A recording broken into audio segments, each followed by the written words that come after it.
नमस्कार दोस्तों, मैं सुनीता कथा मंथन में आप सबका स्वागत करती हूँ।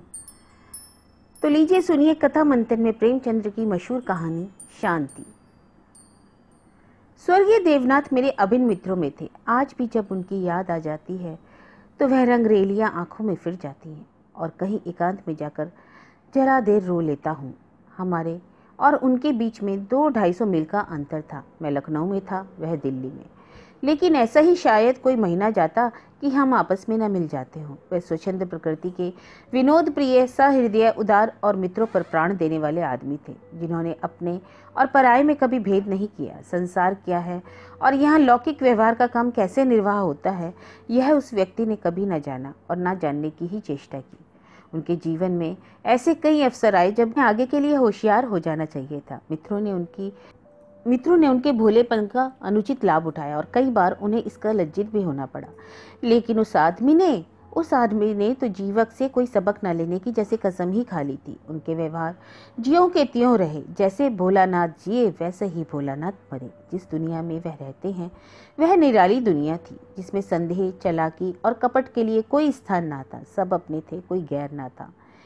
मैंने बार बार उन्हें सचेत करना चाहा, पर इसका परिणाम आशा के विरुद्ध हुआ। जीवन के स्वप्नों को भंग करते उन्हें हार्दिक वेदना होती थी। मुझे तो कभी कभी चिंता होती थी कि उन्होंने हाथ बंद न किया तो नतीजा क्या होगा। लेकिन विडंबना यह थी कि उनकी स्त्री गोपा भी कुछ उसी सांचे में ढली हुई थी। हमारी देवियां जो एक चातुरी होती हैं और सदैव उड़ाऊ पुरुषों की असावधानियों पर ब्रेक का काम करती हैं, वह बेचारी इन सब से वंचित थी। यहाँ तक कि वस्त्राभूषण से भी उसे कोई विशेष रुचि न थी। अतएव जब मुझे देवनाथ के स्वर्गारोहण का समाचार मिला और मैं भागा हुआ दिल्ली गया तो घर में बर्तन भांडे और मकान के सिवा कोई और संपत्ति ना थी। और अभी उनकी उम्र ही क्या थी जो संचय की चिंता करते।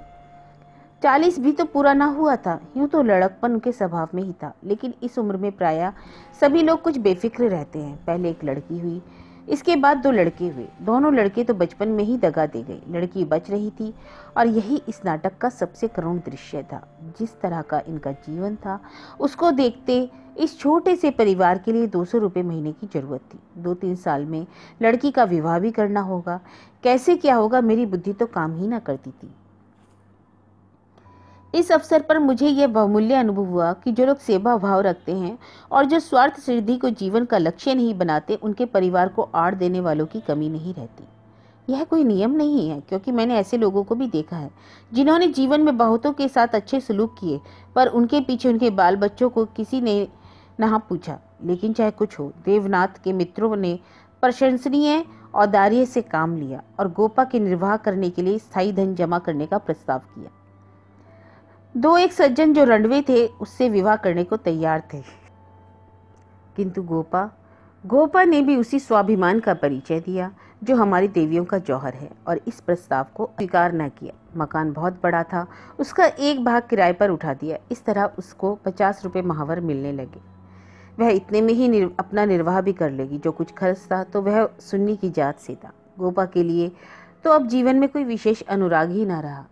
इसके 1 ही महीने बाद मुझे कारोबार के सिलसिले में विदेश जाना पड़ा और वहाँ अनुमान से कहीं अधिक लगभग 2 साल लग गए। गोपा के पत्र बराबर आते रहते, जिससे मालूम होता था कि वे आराम से है, कोई चिंता की बात नहीं। मुझे बाद में पीछे ज्ञात हुआ कि गोपा ने मुझे भी गैर समझा और वास्तविक स्थिति छिपाती रही। विदेश से लौटकर मैं सीधा दिल्ली पहुंचा और द्वार पर पहुंचते ही मुझे रोना आ गया। मृत्यु की प्रतिध्वनि सी छाई हुई थी। जिस कमरे में मित्रों का जमघट रहता था उसके द्वार बंद थे। मकड़ियों ने चारों ओर जाले तान रखे थे। देवनाथ के साथ वह श्री भी लुप्त हो गई थी। पहली नज़र में तो मुझे ऐसा भ्रम हुआ कि देवनाथ द्वार पर खड़े मेरी ओर देखकर मुस्कुरा रहे हैं। मैं मिथ्यावादी नहीं हूँ और आत्मा की दैहिकता में से मुझे संदेह है, लेकिन उस वक्त एक बार मैं चौंक पड़ा। हृदय में एक कंपन सा उठा। लेकिन दूसरी नज़र में प्रतिमा मिट चुकी थी। द्वार खुला। गोपा के सिवा खुलने वाला था ही कौन। मैंने उसे देखकर दिल थाम लिया। उसे मेरे आने की सूचना थी और मेरे स्वागत की प्रतीक्षा में उसने नई साड़ी ली थी और शायद बाल भी गुथा लिए थे। पर इन 2 वर्षों में उस पर जो आघात हुए उन्हें क्या कहती। नारियों के जीवन में यह अवस्था है जब रूप लावण्य अपने पूरे विकास पर होता है, जब उसमें अल्हड़ पर चंचलता और अभिमान की जगह आकर्षण, माधुर्य और रसिकता आ जाती है। लेकिन गोपा उसका तो यौवन ही बीत चुका था। उसके मुख पर झुर्रियां और विषाद की रेखाएं अंकित थी, जिन्हें उसकी प्रयत्नशील प्रसन्नता भी न मिटा सकती थी। केशों पर सफेदी दौड़ चली थी और एक एक अंग बूढ़ा हो रहा था। मैंने करुण स्वर में पूछा, क्या तुम बीमार थी गोपा? गोपा ने आंसू पीकर कहा, नहीं तो, मुझे तो कभी सिर दर्द भी नहीं हुआ। तो तुम्हारी यह क्या दशा हुई? बिल्कुल बूढ़ी हो गई हो। तो अब जवानी लेकर करना ही क्या है? मेरी उम्र भी तो 35 के ऊपर हो गई। 35 भी भला कोई उम्र होती है? हाँ, उनके लिए तो बहुत है जो बहुत दिन जीना चाहते हैं। मैं तो चाहती हूँ कि भाई जितनी जल्दी हो सके जीवन का अंत हो जाए। बस सुन्नी के ब्याह की चिंता है, इससे छुट्टी पा जाऊँ, फिर मुझे जिंदगी की परवाह ना रहेगी। अब मालूम हुआ कि जो सज्जन इस मकान में किराएदार हुए थे वह थोड़े दिन के बाद तब्दील होकर चले गए। तब से कोई दूसरा किराएदार ना आया। मेरे हृदय में बरछी सी लग गई। इतने दिन इन बेचारों ने कैसे निर्वाह किया होगा, यह तो कल्पना ही दुर्गत थी। मैंने विरक्त मन से कहा, लेकिन तुमने मुझे सूचना क्यों ना दी? क्या मैं बिल्कुल गैर हूँ? गोपा ने लज्जित होकर कहा, नहीं नहीं, यह बात नहीं। तुम्हें गैर समझूंगी तो अपना किसे समझूंगी? मैंने समझा परदेश में तुम खुद इतने झमेले में पड़े होंगे। तुम्हें क्या बताऊं, किसी ना किसी तरह तो दिन कट ही जाते थे। घर में और कुछ नाते जो थोड़े बहुत गहने थे। अब सुनीता के विवाह की चिंता है। पहले मैंने सोचा था इस मकान को निकाल दूंगी, 20-22 हजार मिल जाएंगे, विवाह भी हो जाएगा और कुछ मेरे लिए भी बच रहेगा। लेकिन बाद में मालूम हुआ कि मकान तो पहले से ही रहन हो चुका है और सूद मिलाकर उस पर 20 हजार हो गए हैं। बस महाजन ने इतनी दया ही क्या कम की कि मुझे घर से निकाल ना दिया। इधर से तो अब कोई आशा ना रही। बहुत हाथ पांव जोड़ने पर संभव है महाजन से 2-2.5 हजार मिल जाएं। इतने में क्या होगा, इसी फिक्र में घुली जा रही हूँ। लेकिन मैं तो कितनी मतलबी हूँ, ना तुम्हें तो हाथ मुंह धोने को पानी दिया, ना कुछ जलपान। अपना दुखड़ा ले बैठी। अब आप कपड़े उतारिए और आराम से बैठिए, कुछ खाने को लाऊं। खा लीजिए तब बातें हों। घर पर तो सब कुशल है ना? मैंने कहा, मैं सीधा बंबई से यहाँ आ रहा हूँ, घर कहाँ गया? गोपा ने मुझे तिरस्कार भरी आंखों से देखा, पर उस तिरस्कार की आड़ में घनिष्ठ आत्मीयता बैठी झांक रही थी। मुझे ऐसा जान पड़ा उसके मुख की झुर्रियां मिट गई हैं, पीले मुख पर हल्की सी लाली दौड़ गई। उसने कहा, इसका फल यह होगा कि तुम्हारी देवी जो तुम्हें कभी यहाँ ना आने देगी। मैं किसी का गुलाम नहीं। किसी को अपना गुलाम बनाने के लिए पहले खुद उसका गुलाम बनना पड़ता है। शीतकाल की संध्या देखते देखते दीपक जलाने लगी। सुन्नी लालटेन लेकर कमरे में आई। 2 साल पहले ही अबोध और कृष्णनु बालिका रूपवती युवती हो गई थी, जिसकी हर एक चितवन, हर एक बात उसकी गौरवशाली प्रकृति का पता दे रही थी। जिसे मैं गोद में उठाकर प्यार करता था, उसकी तरफ आंखें ना उठा सका, और वह जो मेरे गले से लिपटकर प्रसन्न होती, आज मेरे सामने खड़ी ना हो सकी। जैसे मुझसे कोई वस्तु छिपाना चाहती है और मैं उस वस्तु को छिपाने का अवसर दे रहा हूँ। मैंने पूछा, तुम किस दर्जे में पहुंची सुन्नी? उसने अपना सिर झुकाकर जवाब दिया, 10वें में। घर का भी कुछ कामकाज करती हो? अम्मा करने दे तब ना। मैं नहीं करने देती? कोपा बोली, तो खुद किसी काम में जो हाथ नहीं लगाती। सुन्नी मुंह फेरकर हंसती हुई चली गई। माँ की दुलारी लड़की थी।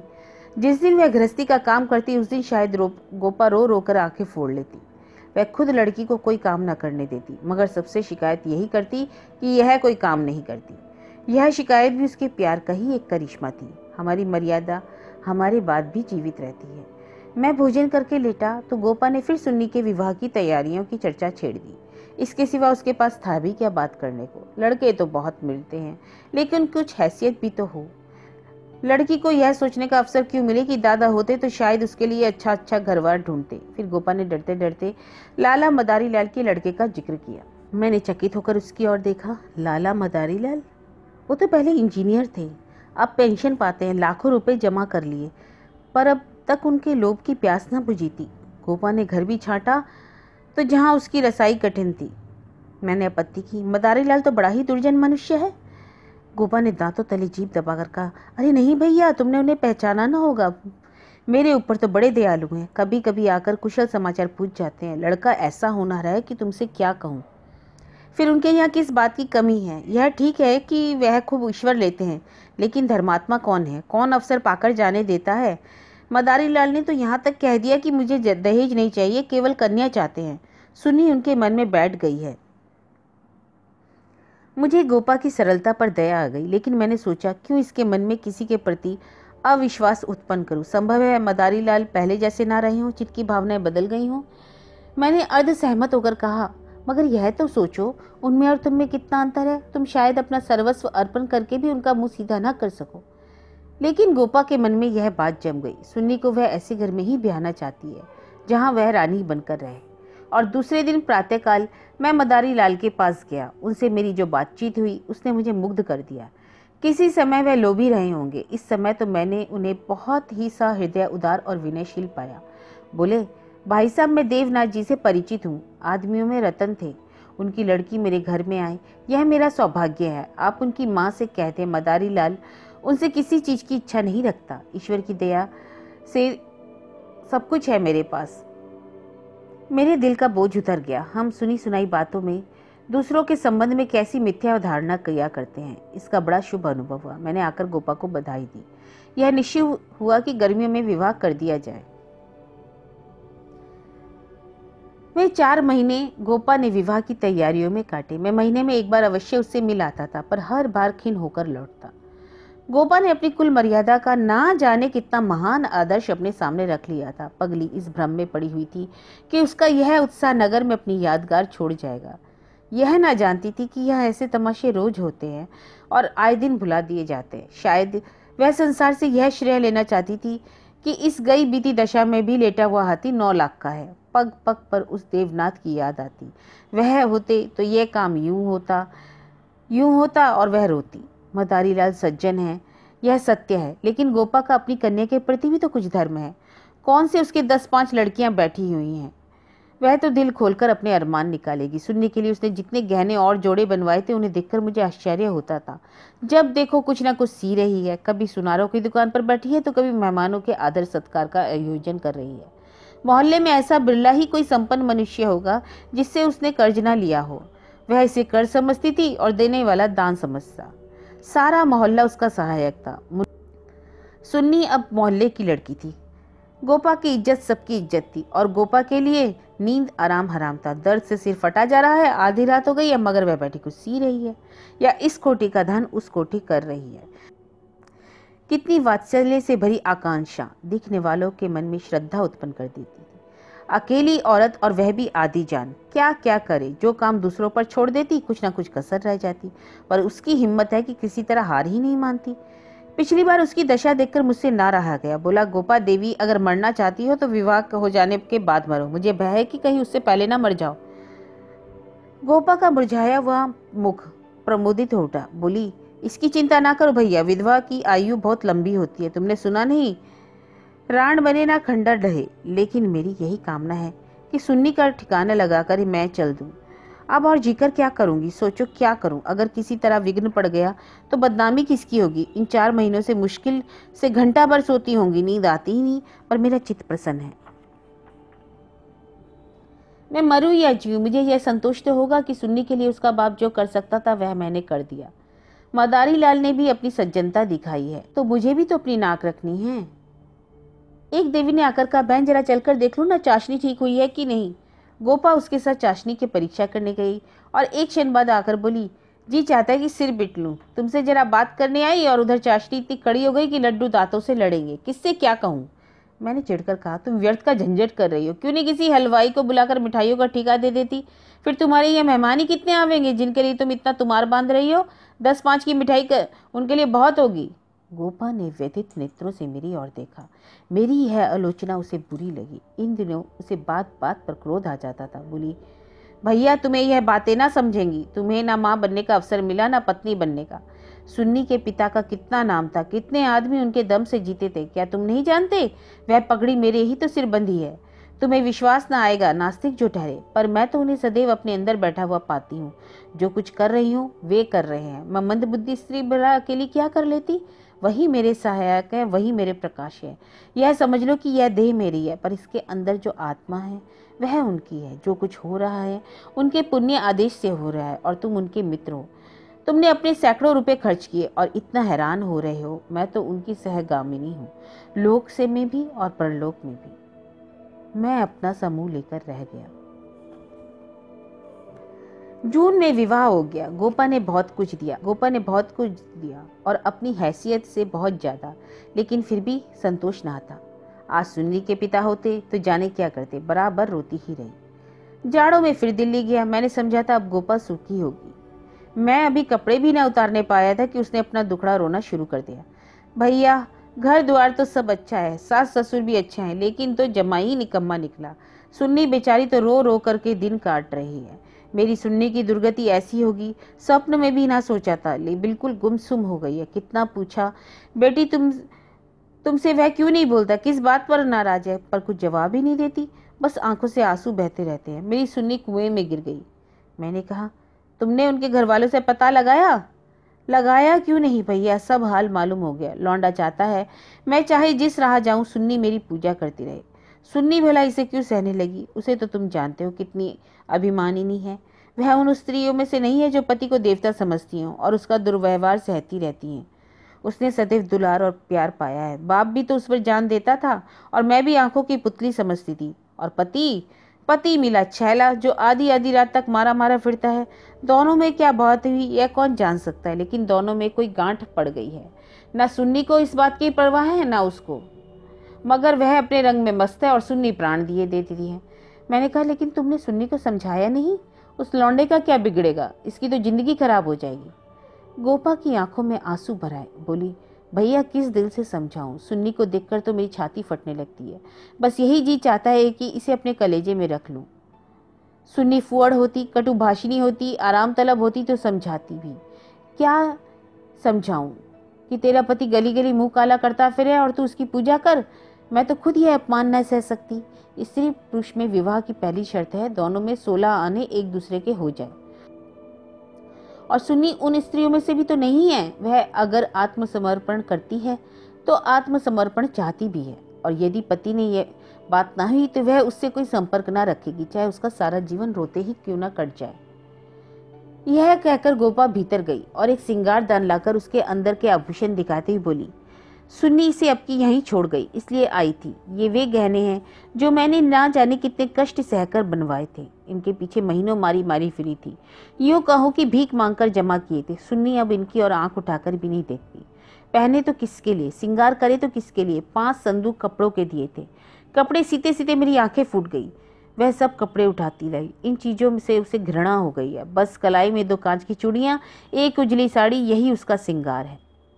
मैंने गोपा को सांत्वना दी। मैं जाकर जरा केदारनाथ से मिलूंगा, देख लूं वह किस रंग के ढंग के आदमी है। गोपा ने हाथ जोड़कर कहा, नहीं, भूलकर भी ना जाना। सुनेगी तो प्राण ही दे दे। अभिमान की पुतली ही समझो, उसे रस्सी समझ लो जिसके जल जाने पर भी यह बल नहीं जाते। जिन पैरों ने उसे ठुकरा दिया उसे वह कभी ना सहलाएगी। उसे अपना बनाकर उसे चाहे कोई लौंडी बना ले, लेकिन शासन तो उसने मेरा ना सहा तो दूसरों का क्या सहेगी। मैंने गोपा से उस वक्त कुछ ना कहा, लेकिन अवसर पाते ही लाला मदारी लाल से मिला। रहस्य का पता लगाना चाहता था और संयोग से पिता पुत्र दोनों एक ही जगह मिल गए। मुझे देखते ही केदार ने इस तरह झुककर मेरे चरण छुए, उसकी शालीनता पर मुग्ध हो गया। तुरंत भीतर गया, चाय मुरब्बा और मिठाइयाँ लाया। इतना सौम्य, इतना सुशील, इतना विनम्र युवक मैंने तो ना देखा था। वह भावना ही ना हो सकती थी कि उसके भीतर और बाहर कोई अंदर हो सकता है। जब तक रहा सिर झुकाए बैठा रहा। जब केदार टेनिस खेलने चला गया तो मैंने मदारी लाल से पूछा, केदार बाबू तो बहुत सचरित्र जान पड़ते हैं, फिर स्त्री पुरुष में इतना मनोमालिन्य क्यों हो गया? मदारी लाल ने एक क्षण विचार करके कहा, इसका कारण इसके सिवा और क्या बताऊं कि दोनों अपने माँ बाप के लाडले हैं और प्यार लड़कों को अपने आप मन का बना देता है। मेरा सारा जीवन संघर्ष में कटा। अब जरा जाकर शांति मिली है। भोग विलास का अभी अवसर ही ना मिला। दिन भर परिश्रम करता था, संध्या को पढ़कर सो रहता था। स्वास्थ्य भी अच्छा ना था, इसलिए बार बार यह चिंता सवार रहती थी कि कुछ संचय कर लूं, ऐसा ना हो कि मेरे पीछे बाल बच्चे भीख मांगते फिरे। और नतीजा यह हुआ कि इन महाशय को मुफ्त का धन मिला। सनक सवार हो गई, शराब उड़ने लगी, फिर ड्रामा खेलने का शौक हुआ। धन की कमी थी नहीं, उस पर माँ बाप के अकेले। इसकी प्रसन्नता ही हमारे जीवन का स्वर्ग था। पढ़ना लिखना तो दूर रहा, विलास की इच्छा बढ़ती गई। रंग और गहरा हुआ, अपने जीवन का ड्रामा खेलने लग गए। मैंने यह रंग देखा तो मुझे चिंता हुई। सोचा ब्याह कर दूं, ठीक हो जाएगा। गोपा देवी का पैगाम आया, मैंने तुरंत स्वीकार कर लिया। मैं सुन्नी को देख चुका था, सोचा रूपवती स्त्री पाकर इसका मन स्थिर हो जाएगा। पर वह भी लाडली लड़की थी, हटीली, अबोध, आदर्शवादिनी। सही शून्यता तो उसने भी न सीखी। समझौते का जीवन में क्या मूल्य है यह उसे खबर नहीं, लोहा लोहे से लड़ गया। वह अभिमान से इसे पराजित करना चाहती है और यह उपेक्षा से। यही रहस्य है। और साहब, मैं तो बहू को ही अधिक दोषी समझता हूँ। लड़के तो प्रायः मनचले होते हैं और लड़कियां स्वभाव से ही सुशीला और अपनी जिम्मेदारी समझती हैं। इनकी सेवा, त्याग और प्रेम ही उनका अस्त्र है जिससे वे पुरुष को विजय पाती हैं। सहसा सुन्नी अंदर से आ गई, बिल्कुल अपने चित्र की रेखा सी, मानो मनोहर संगीत की प्रतिध्वनि। कुंदन तपकर भस्म हो गया था। मिटी हुई आशाओं का इससे अच्छा चित्र नहीं हो सकता। उलाहना देती हुई बोली, आप न जाने कब से बैठे हैं, मुझे खबर तक ना की। शायद आप बारी बार चले जाते। मैंने आंसुओं के वेग को रोकते हुए कहा, नहीं सुन्नी, यह कैसे हो सकता है? तुम्हारे पास आ ही रहा था कि तुम स्वयं आ गई। मदारी लाल कमरे के बाहर आकर अपनी कार की सफाई कराने लगे। शायद मुझे सुन्नी से बातचीत करने का अवसर देना चाहते हैं। सुन्नी, अम्मा अच्छी है ना? हाँ, बहुत अच्छी। तुमने अपनी यह क्या गत बना रखी है? मैं तो बहुत अच्छी तरह से हूँ। यह क्या बात हुई? तुम लोगों में यह अनबन है? गोपा देवी प्राण दिए डालती हैं और तुम खुद मरने की तैयारी करके आई हो। कुछ विचार से तो काम लो। सुन्नी के माथे पर बल पड़ गए। आपने नायक यह विषय छेड़ दिया चाचा जी। मैंने तो यह सोचकर अपने मन को समझा लिया था कि अभागिन हूँ, बस इसका निवारण मेरे बूते से बाहर है। मैं उस जीवन से मृत्यु को कहीं अच्छा समझती हूँ जहाँ अपनी कदर ना हो। मैं व्रत के बदले व्रत चाहती हूँ। जीवन का कोई दूसरा रूप मेरी समझ में नहीं आता। लेकिन नहीं चाचा जी, इस विषय में अब कुछ ना कहिए, नहीं तो मैं चली जाऊंगी। आखिर सोचो तो, मैं सब सोच चुकी हूँ और तय कर चुकी हूँ। पशु को मनुष्य बनाना मेरी शक्ति के बाहर है। इसके बाद मेरे लिए अपना मुंह बंद करने के सिवा और कोई रह ही क्या गया था। मई का महीना था। मैं मंसूरी गया हुआ था कि गोपा का तार पहुंचा, तुरंत आओ, जरूरी काम है। मैं घबरा गया, लेकिन इतना निश्चय था कि कोई दुर्घटना नहीं हुई है। दूसरे ही दिन दिल्ली जहाँ पहुंचा, गोपा मेरे सामने खड़ी हो गई, मूक, निष्प्राण, जैसे तपेदिक की रोकी हो। मैंने पूछा, कुशल तो है? मैं घबरा उठा। उसने बुझे हुए नेत्रों से देखा। सच? सुन्नी तो कुशल है? हाँ, अच्छी तरह है। और केदारनाथ? वह भी अच्छी तरह। तो फिर माजरा क्या है? कुछ तो नहीं। तुमने तार दिया और कहती हो कुछ नहीं। दिल घबरा रहा था, इसलिए तुम्हें बुला लिया। सुन्नी को किसी तरह समझाकर यहाँ लाना है। मैं तो सब कुछ कह करके हार गई। क्या इधर कोई नई बात हो गई? नई तो नहीं, लेकिन एक तरह से नई समझो। केदार एक एक्ट्रेस के साथ कहीं भाग गया। 1 सप्ताह से उसका कहीं पता नहीं है। सुन्नी से कह गया है, जब तक तुम रहोगी मैं घर नहीं आऊँगा। सारा घर सुन्नी का शत्रु हो रहा है, लेकिन वह वहाँ से टलने का नाम नहीं लेती। सुना है केदार अपने बाप के दस्तखत बनाकर कई हजार रुपए बैंक से ले गया है। तुम सुन्नी से मिली थी? हाँ, 3 दिन से बराबर जा रही हूँ। वह नहीं आना चाहती तो रहने क्यों नहीं देती? वह वहाँ घुट घुट कर मर जाएगी। मैं उन्हीं पैरों लाला मदारी लाल के घर चला। हालांकि मैं जानता था कि सुन्नी किसी तरह ना आएगी, मगर वहां पहुंचा तो देखा कोहराम मचा हुआ था। मेरा कलेजा धक से रह गया। अर्थी सज रही थी। मोहल्ले के सैकड़ों आदमी जमा थे। घर में हाय हाय की ध्वनि आ रही थी। सुन्नी का शव था। मदारी लाल मुझे देखते ही उन्मत्त की भांति लिपट गए और बोले, भाई साहब, मैं तो लुट गया। लड़का भी गया और बहू भी। जिंदगी ही गारत हो गई। मालूम हुआ कि जब से केदार गायब हो गया था, सुन्नी और भी ज्यादा उदास रहने लगी थी। उसी दिन उसने अपनी चूड़ियां तोड़ डाली, मांग का सिंदूर पहुंच डाला। सास ने जब आपत्ति की तो उनको अपशब्द कहे। मदारी लाल ने समझाना चाहा तो उन्हें भी चली कटी सुनाई। ऐसा अनुमान होता था उन्माद हो गया है। लोगों ने उससे बोलना छोड़ दिया था। आज प्रातःकाल यमुना स्नान करने गई। अंधेरा था, सारा घर सो रहा था, किसी ने को नहीं जगाया। जब दिन चढ़ गया और बहू के घर में ना मिली तो उसकी तलाश होने लगी। दोपहर को पता चला कि यमुना गई थी। लोग उधर भागे, वहां उसकी लाश मिली। पुलिस आई, शव की परीक्षा हुई, तो जाकर शव मिला। मैं कलेजा थामकर बैठ गया। हाय, अभी थोड़े ही दिन पहले तो सुंदरी पालिकी पर सवार होकर आई थी, आज वह 4 कंधे पर जा रही है।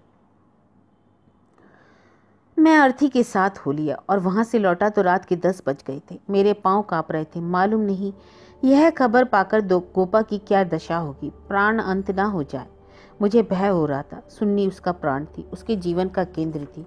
उस दुखिया के जीवन का उद्यान का एक पौधा थी जिसे उसने हृदय रक्त से सींच कर पाला था। दिल को दोनों हाथों से थामे मैंने जंजीर खटखटाई। गोपा एक लालटेन लिए निकली। मैंने गोपा के मुख पर एक नए आनंद की झलक देखी। मेरी शोक मुद्रा देखकर उसने मातृवत प्रेम से मेरा हाथ पकड़ लिया और बोली, आज तो तुम्हारे सारा दिन रोते कटा। अर्थी के साथ बहुत से आदमी रहे होंगे।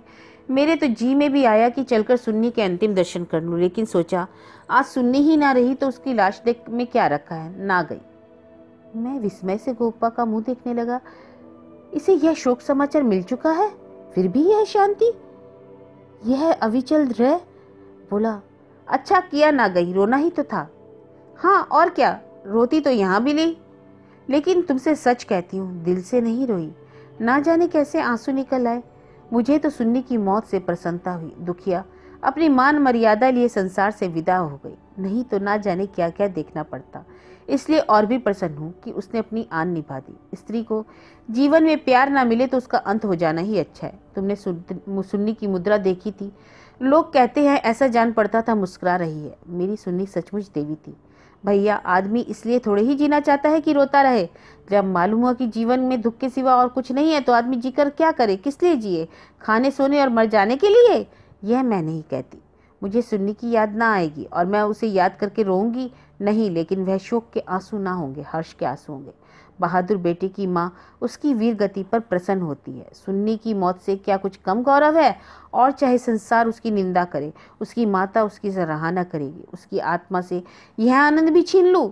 लेकिन अब रात ज्यादा हो गई है, ऊपर जाकर सो रहो। मैंने तुम्हारी चारपाई बिछा दी, मगर देखो अकेले पड़े पड़े रोना नहीं। सुन्नी ने वही किया जो उसे करना चाहिए। उसके पिता होते तो आज सुन्नी की प्रतिमा बनाकर पूछती। मैं ऊपर जाकर लेटा तो मेरे दिल का बोझा बहुत हल्का हो गया, किंतु रह रहकर यह संदेह हो जाता था कि गोपा की यह शांति उसकी अपार व्यथा का रूप तो नहीं। तो यह कहानी थी शांति, जिसके लेखक हैं मुंशी प्रेमचंद।